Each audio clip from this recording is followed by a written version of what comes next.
Welcome to Map It Marketing for small business owners who want to become more confident and capable in their marketing. I'm Rachel Klaver and I'm a small business owner just like you. I've learnt that there are so many different things that we are supposed to do all the time. And trying to work it all out is, quite frankly, often very confusing. In this podcast, we're going to explore what those things are and whether you need to pay attention to them. Ready? Let's get started.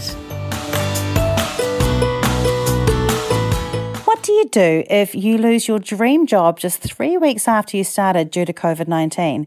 Well, for our guest today, Maria, she started a business that helped feed the need of something that she had always wanted. And let me tell you, I kind of wish that she had been around when I was a teenager. My dad used to drag me along to the ski fields every season, and my curvy size 14 to 16 body did not ever feel like it felt comfortable or could move right in the snow pants that were available back that day. If only Nobody's Princess had been around back then. The cool thing about Maria is she has managed to build a tribe of engaged and excited followers and investors who want her pants to be a success. And they haven't even gone officially on sale yet. Yep, you can't buy any until August 2021. And yet, people are already excited. So I cannot wait to talk to Maria Baker today about how she's managed to grow this dream, target her market specifically, and then build a following and an excitement about a brand that hasn't even sold a pair of pants in real life yet. Let's start talking to her, huh? I reckon we're going to learn heaps. So I have already told you how much I'm looking forward to talking to Maria today from Nobody's Princess, but I would like Maria now to tell you in her own words a little bit about her background and who she is, because I'm only basing my stuff on the amazing things she wrote to me about her, and it's not as good as being the real person. So Maria, do you want to tell us a little bit about you, your background, and how you came to start Nobody's Princess? Yeah, absolutely, and thanks for having me, Rachel. So a little bit about me, I suppose. The odd thing is that in relation to the snow industry and the snow sports area itself, I only started snowboarding when I was 30, which was about 4 and a bit years ago. So, I'm not someone who's come from, a family history of having, snow holidays when I was in my, primary years and all that kind of thing. My background is that I actually grew up in Adelaide in Australia, so no snow there whatsoever. No, there is no snow in Adelaide. No, I didn't even see snow until I think I was about 27, 28. It's still magic though, right? Amazing. Yeah. And day to day, I'm a graphic designer, work in around all different industries. So, Priceline, which is a beauty brand, defense, I've worked in office products. I've worked as a freelancer. So, my day-to-day background has nothing to do with sports industry or fashion or anything like that. So,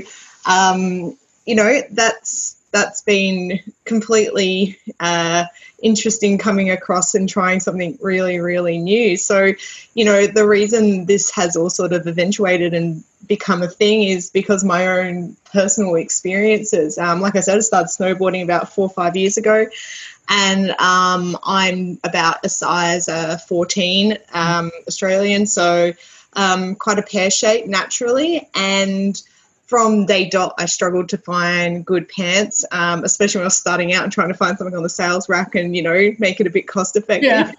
And I think it must have been in my second year of snowboarding. I was up on the mountains. I bought a brand new pair of pants. They were white. I loved them. And they were already a bit tight, but I kind of just overlooked it because, some pants have a bit of stretch. And I think I didn't even get a full day in, and I actually ripped the crotch of my pants, and it wasn't until I was sitting on the chairlift and I'm like, oh God, it's breezy, and look down and I'm like, oh, I can see my bright rainbow thermals through the crotch. At least you're wearing thermals, is what I'm going to say. Yeah.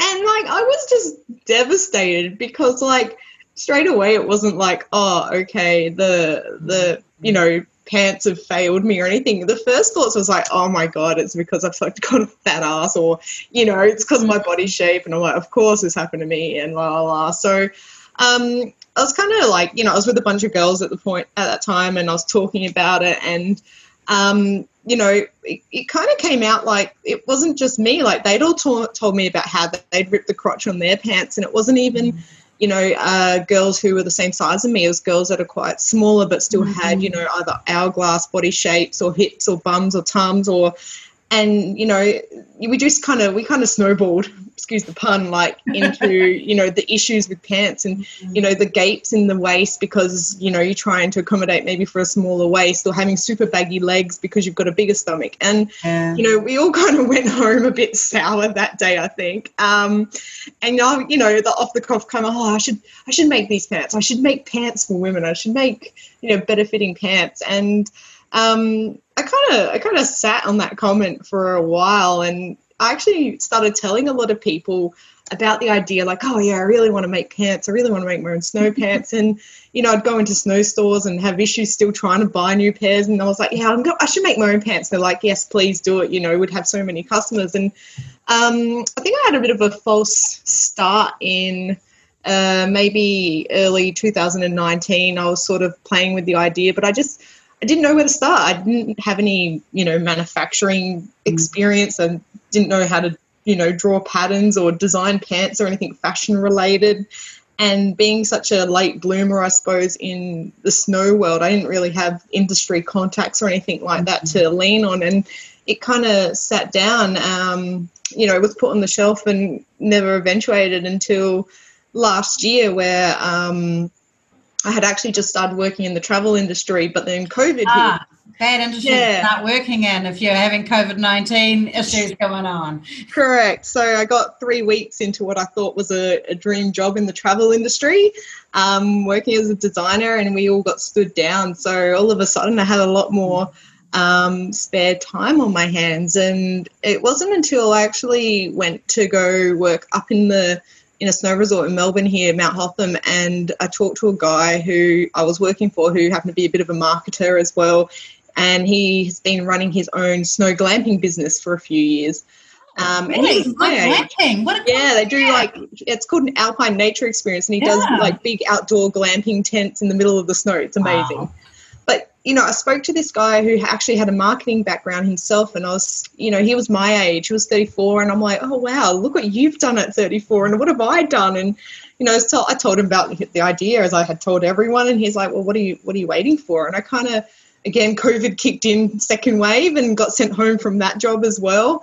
And I kind of went like, well, yeah, what am I waiting for? So I think the universe kind of just played its part of it too, because this second attempt kind of was a bit more fruitful. I met the right people at the right times, and through networking and looking up marketing resources, I stumbled across the right people, and and that's what's led me to where it's at today, having Nobody's Princess and being, a couple of months away from launching our pants.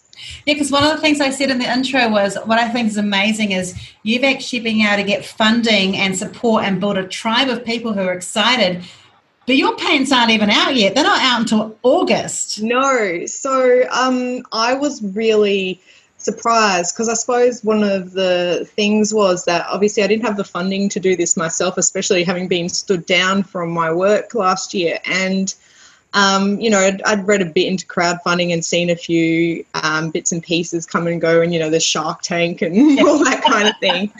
And, I think I'm probably a bit lucky in that I have my own graphic design skills, that I could put a bit of branding together, a bit of imagery together.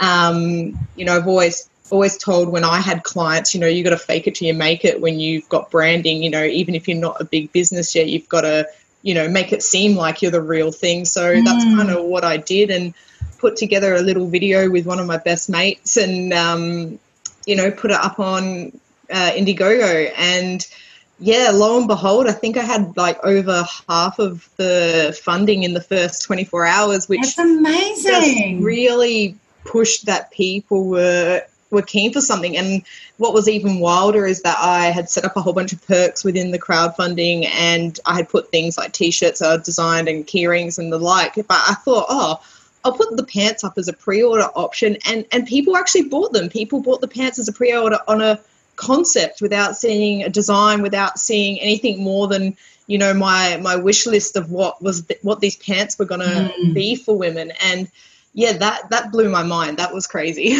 I met a guy actually in this random cafe. Like there's a place called Gisborne, which is quite a small city in New Zealand. I met this guy there, and I was talking to him, and he was like this, almost like a multi-millionaire, but he had done his entire business through crowdfunding. He created Gizmo and pre-sell the idea of it on like a crowdfunding platform, and all these people would order it, and then he'd go and make it, and then he'd use that money to reinvest and do something else. Amazing. He was like this person, no one knew who he was, but he was raking in all this money from it. It was amazing. And it is. It's a really good platform, I suppose, and it helps give you that confidence to continue as well, give you that boost, because sometimes when you're going through this process, you're like, oh, is this really going to be a thing that people want? Is it really going to work? Is there a need? So yeah, having that funding, that support in just, you know, not the actual dollar value, but the numbers of people behind it is really good. And, you know, there's so much to take into consideration when you're starting a business up to, in terms of like marketing, you know, media and all those other bits and pieces. And then for me, the whole design process and having a technical designer working with me to do this. So yeah, the whole crowdfunding thing just blew my mind and just reiterated everything for me. Because I know on Nobody's Princess you can buy T-shirts and other things as well. Have you used some of that to kind of grow awareness now, but also to fund some of the costs that are involved with the rest of it? Yeah, absolutely. So my initial idea was that when I basically soft launched the brand last September, I think it was. I built the website. I had a couple of sketches and ideas that I turned into T-shirts.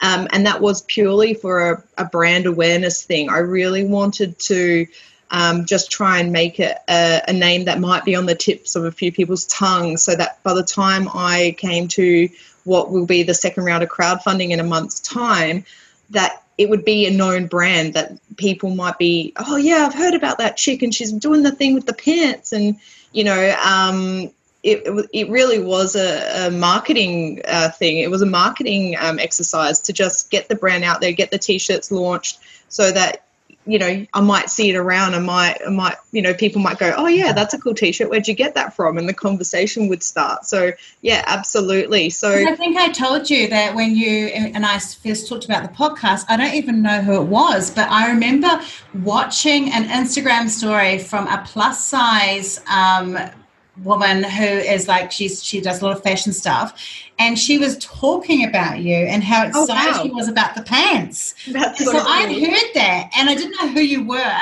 and immediately I'm like, oh my gosh, it's the same person. Like it's this kind of this weird like kismet thing that went on, and so that just shows you, like, what I love about this is that people often are waiting. I'm working with a client at the moment who, you know, she's waiting to get everything perfect before she launches. And I've seen so many people do this, but what you've done is you've gone and built that brand, or began to build that brand and that following, which means when you launch, you've got people to launch too. Correct. And that's totally one of the biggest things I'm trying to work on now is, you know, I put a call out for someone to help me with my marketing and PR, because that's not my strength. Whilst I have worked in marketing teams, you know, I can execute them for someone, but I don't know how to put them together. So I sought out that person. And it was really interesting, because the more I talked to people about trying to engage their services, they were all very sales orientated. Like, they'll, you know, we're going to get you conversions, we're going to get people onto your website to buy your product. And I was like, well, no, hang on a second. That's not what I want. I actually don't want people to come and pre-order the pants yet. And I don't want people to come and buy the T-shirts. Please come and buy the T-shirts. But, you know, that wasn't the Nobody's Princess is kind of a cool T-shirt, right? Yeah, I think so. And yeah, for me, it was just brand awareness. I wanted even people to just see an ad, see a Facebook post, see a blog somewhere, and just then in 2 months' time, when I have my next crowdfunding, go, oh yeah, I saw something about that, or I read about that, or, you know, just have that subconscious memory of seeing the brand somewhere, because that's when I'm going to really want them to engage, not right now. Because in the scheme of things, my end goal is to make these amazing pants. It's not to sell T-shirts. So whilst having that soft launch and getting it up there, even though the only offering I literally had on the website was beanies and T-shirts, it was still important, just to get something out rather than wait and just try and launch it all at once, where I'd have to then probably spend more money, be heavy-handed with the marketing, and not build up the loyalty, which plays a really important part in, getting conversions, getting sales.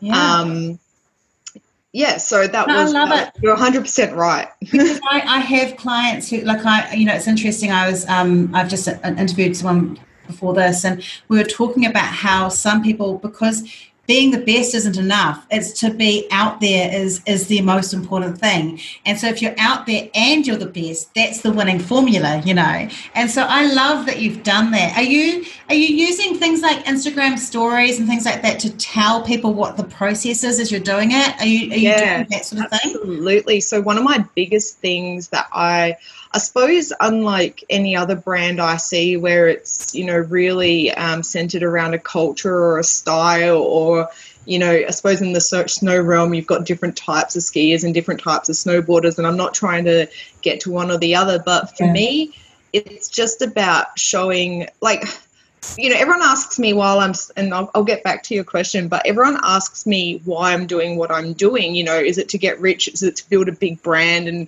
all that stuff? And my response is always, I just really want a pair of good snow pants. I'm building them so I can have them, I love that.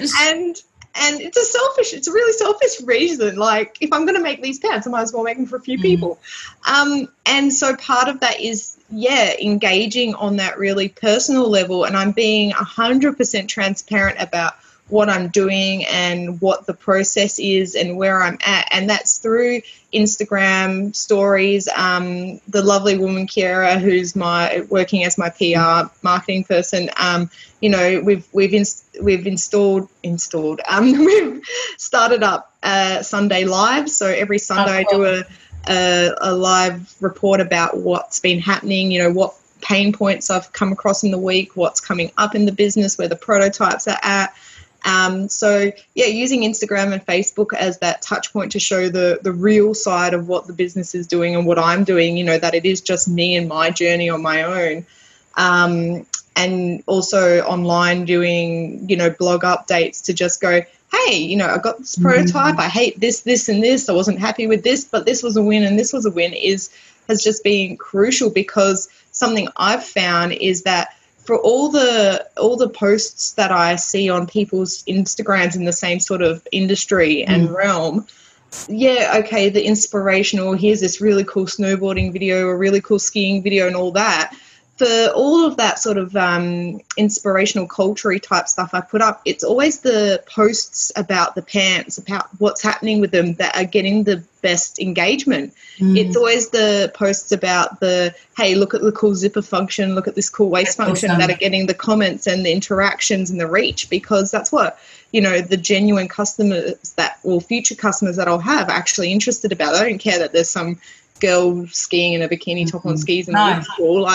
It's that, and that's what I'm aiming for too. So, absolutely. Using those tools has been huge, and I've kind of hated it in one sense because I've had to immerse myself into social media again. But on the other side, it's really fascinating and fun just watching it continually grow and change. So, yeah.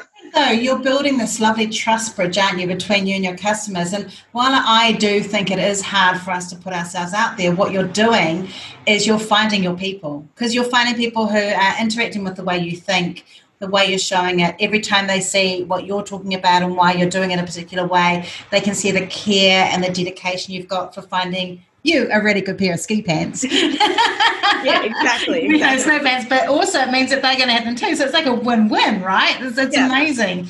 Well, and I was actually, have you heard of the Ringer Weston story? I haven't. So he reminds me of you a little bit because, but he's got I was listening to a podcast about him a couple of weeks ago. He's got like a $50 million turnover business now. Wow. And he basically he was out camping somewhere, and he was like, there's just no good bush shirts.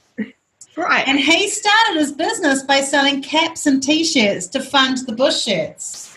Yeah, that's fantastic. And like, I can't even take credit for the idea as well. There's another fantastic company, a snow company that's based out here in Victoria called Yuki Threads, and their niche, their mission is environmentally friendly, fully sustainable snow clothing, which I think's fantastic. Guys, you just need to fix your sizing range. Well, no, it's fine because you're doing that.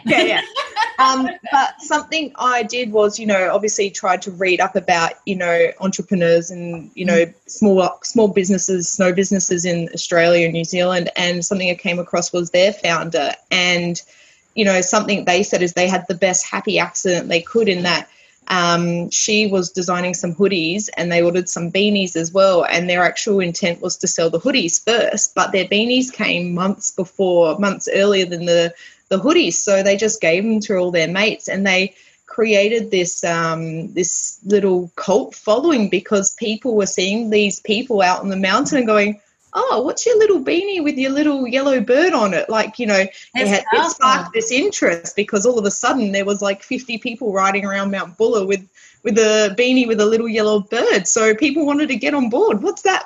And they created their own hype accidentally. So I love it. I kind of looked at that strategy and went like, how can I create my own little accidental hype, but on purpose? So that's where I went with that. So strategic, right? Do you struggle to show up to promote your brand? Like, I know we talked about that thing around doing that, and you said, to get back into social media. What were some of the things you did struggle around this for you to do this? Like I said, even though I'm a designer and I've worked in marketing teams, there's a whole different kettle of fish when it comes to implementing it and putting together. And, creating content's really hard, especially when you're trying to make it truly genuine, because there's only as much as you want it to be genuine, and and you hope that it will work. At the end of the day, people go on Instagram, people go on TikTok and Facebook to be entertained, and you have to stand out with in a sea of billions of people. And it was hard to create content, and sometimes I just completely disassociate from it. And I think I got to at one point where I'm like, oh, I haven't posted anything in like 3 weeks, and it was really hard to kind of get into the groove of it because I'm like, well, what am I going to do? What am I going to show? And at the same time, the voices in your head when you're starting up a small business and they're like, well, are people actually going to want to see this? Is that going to be good enough? And so it gets really hard. And I remember even sometimes, part of having the crowdfunder and Indiegogo is that you have to provide a monthly update. And, I was getting the nudges from the company, like, make sure you post your monthly update or else your campaign's going to, be penalized. And it's like, oh, God. And so, it certainly is hard, like, to continually, like you said, show up to it and be switched on and wanting to always be on top of it. And lack of knowledge as well, like, is a huge hindrance that because, like I said, I'm lucky that I've kind of, my career is in that realm, but for something you don't know about, it's even harder because whilst the internet is a beautiful, vast place, content has changed from what it was, say, 20 years ago on the internet, where people genuinely wrote about, an interest, a hobby, or how to do something back in the good old Netscape days. And I know, I'm showing my age. Good. It's okay. I'll start talking about, I don't know, something way beyond that, and then you're like, okay, we're sweet, we're fine. We were talking about beta VHSs before. Someone I didn't even know what they were. So, I know what they are. It's all good. But content on the internet's not what it used to be. It's not genuine anymore. People are writing clickbait. People are writing articles based on what they want their SEO to be, and it's not genuine content anymore. It's still helpful, but it's not enough to kind of get you over the line. You can type in, how do I make engaging content on Instagram, and you're going to get your first 30 pages of search results are 20 top ideas to get you good Instagram content, and it's basically the same article rehashed. That was copied, so it's just so hard. Correct. So it definitely is hard to show up when you don't know the ins and outs of every single part of starting up a small business. And there are so many little bits you need to know, have to know. And I think one of the biggest things even was learning about like business planning and the fact that writing a business plan was important. And I suppose my biggest comment to all of that is like the thing that probably saved me was networking, meeting other people. There's an online platform called Lunch Club that I use, and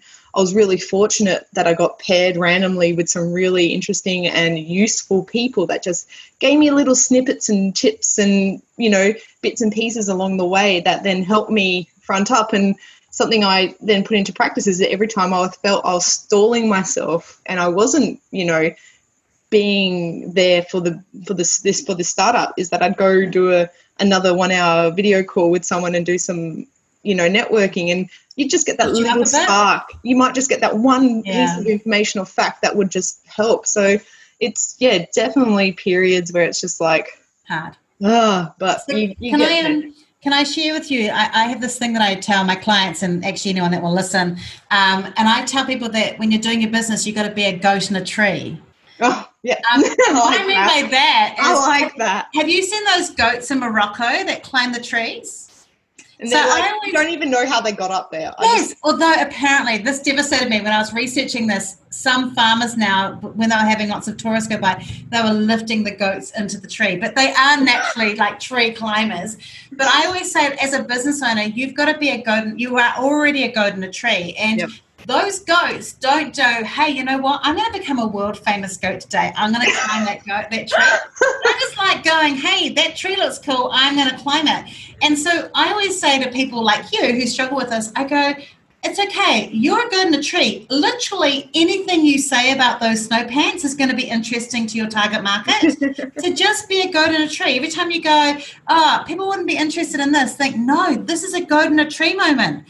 I just think it's normal because I'm doing it all the time. Everyone else is going to go, whoa, look at that goat in a tree. and you're right. Like, one of the biggest things I got told is like, if I'm making stories on Instagram, post your day-to-day life. Post your, even if it's not snow cat. I'm like, who wants to watch me playing with my cat on my desk when I'm meant to be working? Cats are gold. Cats are gold. One of the scariest things I did was just last week on my Sunday Live. I actually came to Sydney because my little sister had a baby, and so I actually went to my sister. I'm like, can I show your baby on my story, because this is important to me. But you know what? I put it up there that I was going to have a special guest on that night's live, and I had the most viewers I've had ever, and I was just like, oh, okay, apparently I'm going to hold a baby more often. But, yeah, you're right. Like, everything you think isn't going to be worthwhile somehow ends up being. So, yeah, it's a fantastic piece of advice. Like, I like that. Yeah, you go in the tree. Just remember that. It's always a good thing. Do you feel like there is a burden, though, to share quite a bit of yourself? Because obviously, like you're saying, I want my own pants. You're obviously having to, you talked about how when the pants split, you didn't think, and you should have thought, oh, these are badly designed pants. You sat there going, oh my gosh, how embarrassing, my pants split because my body's wrong. So do you feel like because you're now doing these pants, you're obviously having to talk about how they fit on your body? Is there issues with that with you? Like, has that made you feel better about yourself, or does it struggle? Look, it's a bit of a catch-22 because, I do get really self-conscious still about it. And, like, one of my biggest, things was I recently put up a post on my Instagram and I put my measurements on there. I put that I have that's full on.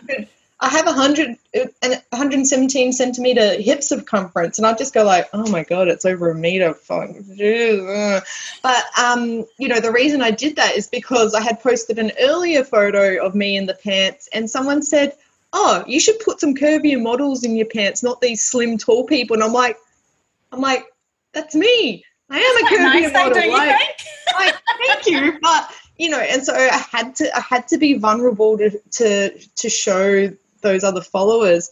And at the same time, like, it's been empowering because I'm seeing all these other women who have put their hand up and go, yeah, that's me too. Oh my God, I have the same measurements, or I have the same issue, and all those sorts of things. So Yeah, it is really vulnerable because, you know, I'm having to show a lot more of myself than I probably would put on Instagram or social media ever. You know, there's probably more photos of my stomach hanging out in there now than normal. But the small payoff or the big payoff is that I'm probably helping a lot of other women be okay with what they're doing too. And I feel a bit guilty because, like, and this is something I'm trying to internalize too, is that and process is that a lot of people still go, oh, you know, you're making pants for fat people, or, you know, you're making the search terms to come up and go, you know, snow pants for fat women and snow pants for, you know, chubby women. And I still want to change that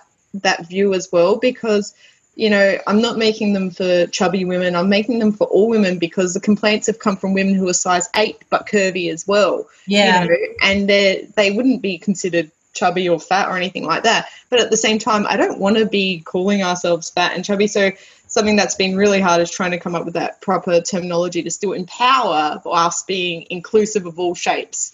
And it's hard because obviously, like, there are, like, you know, I've got 3 daughters who've all got different body shapes.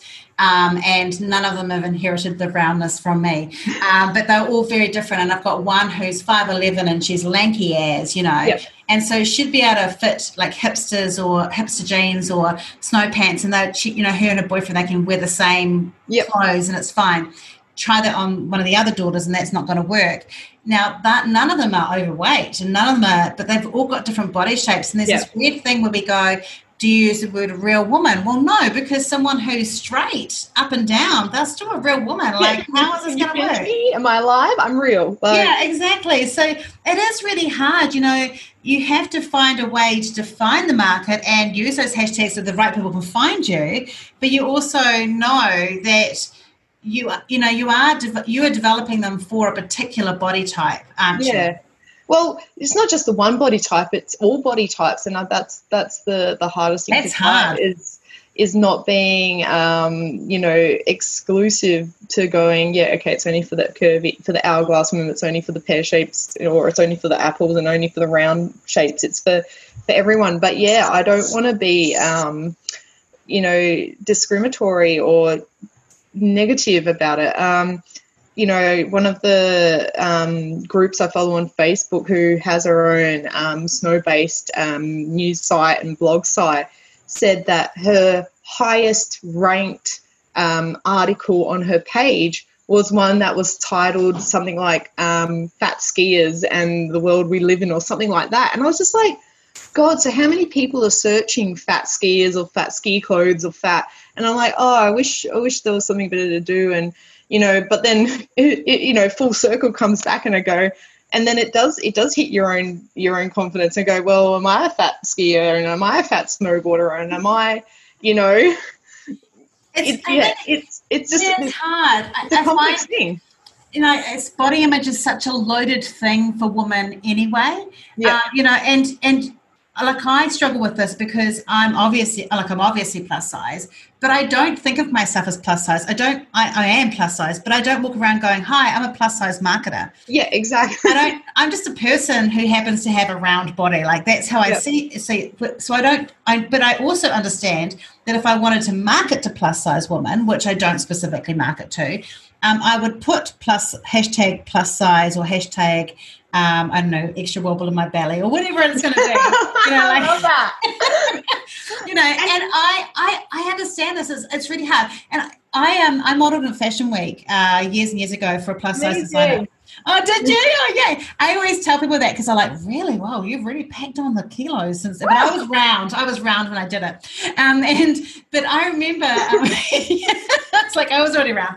But I remember sitting next to this woman who was like size 6 to 8, absolutely immaculately dressed. And she sat next to me and she said to me, oh, those people over there look amazing.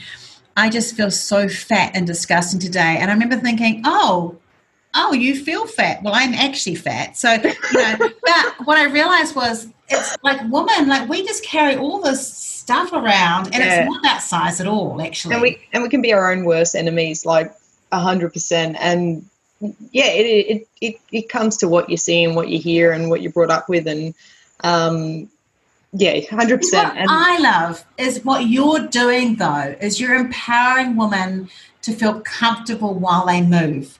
You know, we've got active wear for leggings that don't fall down when we squat or are see-through. You know, we go squat-proof leggings. We've got things that help, sports bras that help us stop bouncing. Yeah. So this is the next domain, right? Like, really what you're doing is, instead of people going, oh, that's for fat people, shouldn't it be, wow, you're helping more women feel comfortable while they move? Yeah, and that's definitely the biggest thing that I'm trying to push is that confidence, because unfortunately, what you wear, what you experience day to day can play a huge role in how you're feeling.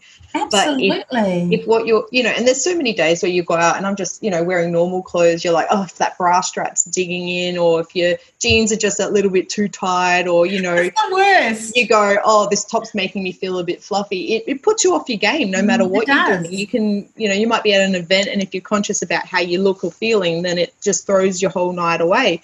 And the same thing happens out in the snow. Like, one of the biggest issues for me is because I actually have a really mild case of lipedema. Like, my legs are a bit stumpy. I could be at my lightest weight or my heaviest weight, and the measurement of my hips and my legs don't actually ever change, even if I've lost 10 kilos. So for me, hips have always been a big problem with these pants. And when I can't even bend over properly because I'm too scared that my pants are going to rip to do up my boots, that's an issue. It's a problem. If you fall over and you're putting yourself up again, you're worried about, if I do it this way, am I going to bend over? 100%. My pants are going to rip. Yeah, 100%. And it's little things not like pleasant. No, and it niggles in the back of your head, just like if your boot's loose when you're skiing. Your ankle's lifting a bit. You're probably not going to ruin your run, but it's in the back of your head and you feel it. So the same thing goes with what you're wearing, and especially when it's a sport clothing essentially. And all other sports have clothes that are made to suit the sport itself, that move and stretch and accommodate for what you need. So why not this one? Because even though you're not competitive, you're still being active. So just removing those niggles and, will reinstate that confidence, because it's just one less thing you're having to think about. Because if I'm not worrying about the snow that's going to fall down my butt crack when I, take a dive because there's a gap in my waist, then I'm going to be the biggest pain of anything, right? Yeah, right? Especially when you do one of those good, like, scorpion type falls where your legs come over your head and all that kind of stuff. But, if you're not having to worry about how much snow you're going to scoop out of your pants once you fall over, then you're going to concentrate on, okay, the run better or the jump better, or, having fun more, like, because you're not conscious about what part of your clothing's going to fail on you. So, it's exciting. It's really that confidence on the snow is a huge thing for me, because anyone and everyone should be experiencing it. One of the biggest things, and I actually spoke about this on a post on Instagram a few days ago, but one of the biggest, I suppose, motivators for me was, and it ties back into this confidence thing, right, is I remember being at Mount Buller one afternoon. It was the end of the day, and I was about to hop on a lift. I saw a woman who probably would have been about a size 20, 22, and she was wearing track pants. And that's what you can find if you're size 20, 22. Correct. Yeah. And it was a cold day. It was one of those wet, medium visibility. It was snowing. And I'm like, could you imagine the things that would have been going through her head? Like, you wouldn't want to fall over because your pants will get wet. And then once they get wet, you're going to be cold for the whole day, and wet too. But it's also, you just feel different whole time. Yeah, correct. Like you're uncomfortable, you're wet, things aren't fitting right, and you feel like you're sticking out. You already feel like you're bigger than everybody else anyway. Yeah. So people are noticing, and then it's just like you're not one of us. Correct. It's like putting a cloud of confetti above a flashing light. It's and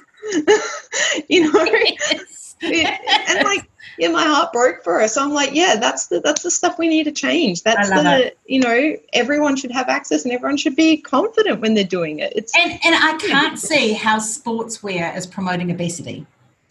No, It's like that old age thing where, you know, people say they see a plus size person in the gym and they go, what are they there for? I'm like, well, they're there to work out, obviously. Healthy, I think, would probably be it. Yeah, you know, I think it's amazing, Maria. Can you tell me, so obviously your pants aren't for sale yet, but people can pre-order them, can't they? Yes. So because I've been, like I said, trying to be so open and transparent about it, I've been putting up all the updates about it and what the final product will be looking like and its features. So I have them on the website and they're available to pre-order. They do go on sale every now and again, but with the crowdfunder, that'll be coming up in about a month's time. So early June, they'll be probably at a good price on there, I'd probably think. But margin is everything in retail. Look, but that's good to know. That's good to know. And it's nobodiesprincess.com. .au, yeah. .au, nobodiesprincess.com.au. But they can get some like merch as well if they want to come on there. So at the moment we've got beanies and t-shirts on there and a whole bunch of cool stickers. Awesome. I'm a lover of everything iridescent and glittery, so there's a whole bunch of glittery iridescent shiny stickers on there, which I love. So, and a few new things coming along the way too. So, you know, hashtag follow my socials to find out more. Your socials will be on the show notes. And also, there was a link there for Powder Stash. Is that right? Yes. What's that about? That is, you know, a part of, again, marketing strategy, but put together a collaborative giveaway. So there's about 8 companies and brands from all over. So some out of Alaska, some based in Queenstown as well, and a few Australian ones as well, where there's about $1,500 worth of female snow gear in this prize pack. So it's called Powder Stash with the H in the powder. There's going to be a pair of my snow pants in there and a whole bunch of other stuff just for women as well. Amazing. So get on that till the end of May. That sounds amazing. Maria, you have been a complete delight to have today. I am going to, at the end of this, I'm going to do like a little roundup of some of the pointers that we've talked about and get people to, I'm a big action taker, so I'm going to record a little bit at the end of this just to kind of get people to think about what they could take from action from the learnings from here. But I've really loved this. I'm so excited about your pants. I'm also going to share with you after this a couple of people that I think you should connect with in New Zealand that I think would be great for you to get that message out. But absolutely lovely, Minnie. So good luck with the launch properly. Thank you so much. And I feel like you may have convinced me that it might be time to actually give it a go instead of... Absolutely, it is. Just have to deal with my Achilles injury. But besides that, we'll do it. Even if it's just to walk through the snow to get to the après ski bars. Well, I'm up for the après ski bars. I think that's why I feel like I was born to be a skier. I love it. That's absolutely perfect. Thank you so much. It's been a huge pleasure to have you as a guest with us today. Thanking you. Bye. I've got to say, I came out of this interview with Maria fizzing, and I was so excited to hear about the way that she has built a business following and got sales for something that doesn't actually even exist yet, and how she's managed to take people on a journey alongside with her as she develops and grows the idea for this brand. I also really loved the way that she had chosen something that was a need for her, so that passion in there is great. The 2 things that I felt that you could take from this as a business owner, the first one is I work with a lot of people who have passion projects, and one of the things I really like about Maria's story is that she has actually taken this like a super serious business proposition.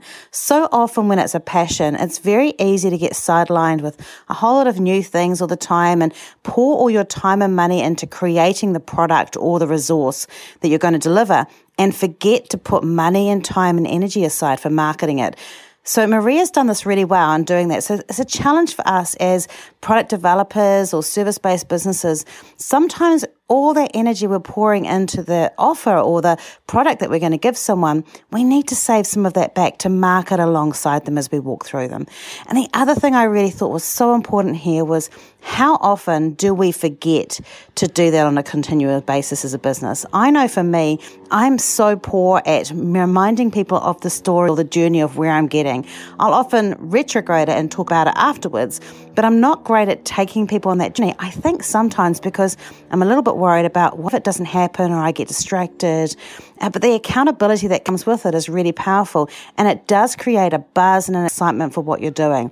So if you're going to take action from today, what I'd like you to take action from is how can you use those two elements, that idea of making sure that you're putting time and effort into your marketing and doing that alongside doing work or doing the ideation and creation. And the other one is, what can you do while you're doing that to take people on a journey? How can you talk about what you're doing and your ideas, creation and thought process to help people understand a little bit about the maker or the creator or the business owner that's selling the product or service that they want to buy? I'm really looking forward to hearing your thoughts on this. You can always give me an email or send me a note. My contact details are on rachelklaver.com/podcast. And on there also is the show notes from today with links to Maria's information and a few other bits and pieces to help you today. I also want to tell you a little bit about next week. We have an amazing firecracker of a guest. Lauren Clement is the co-owner of the Audacious Agency. It's an Australian-based agency that helps professionals become more confident to build their own profile and their own business. And oh my gosh, I've done the interview already, so I should give you a bit of a sneak warning. This stuff will blow your mind, so be sure to tap into that. And meanwhile, make sure you come and check us out at rachelklaver.com/podcast for the show notes for today. Have a great week, and I'll talk to you next week.